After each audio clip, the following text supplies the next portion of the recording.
अगर आप भी चाहते हैं नए वीडियो एवं नए ऑडियो देखने एवं सुनने के लिए तो हमारे गोल्ड स्टूडियो चैनल को सब्सक्राइब जरूर करें एवं बेल आइकन दबाना ना भूलें।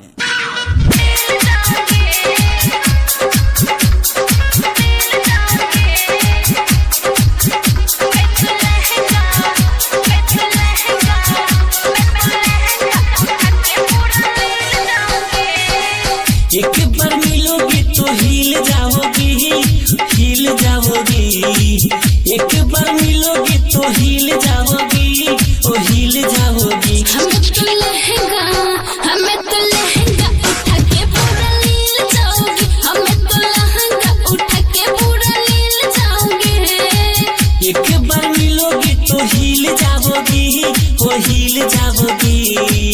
एक बार मिलोगे तो हिल जाओगी, ओ हिल जाओगी। मैं तो लहंगा अरे रे रे लहंगा उठा के पूरा लील जाऊंगी। हमें तो लहंगा उठा के पूरा लील जाऊंगी।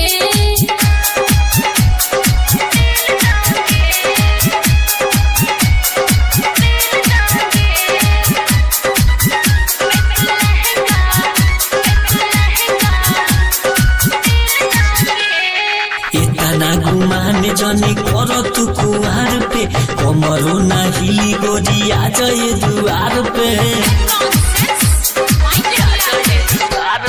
हमारी जवानिया के सब दीवाना हो जाइए बेहोश जब दिखाएगा खजाना। माटी में सुनो गोरी मिल जाओगी, हो मिल जाओगी। माटी में सुनो गोरी मिल जाओगी, हो मिल जाओगी। लहंगा हाँ लहंगा उठा के पूरा लील जाऊंगी। मैं तो लहंगा उठा के पूरा लील जाऊंगी।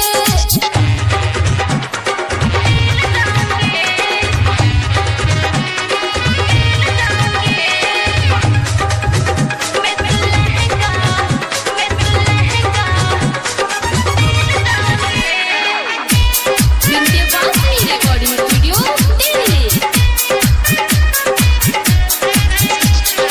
बड़ी जे विशाला के सुनो गोरी खीस हो, कुछही उमरिया में होई जज खुशी जहो।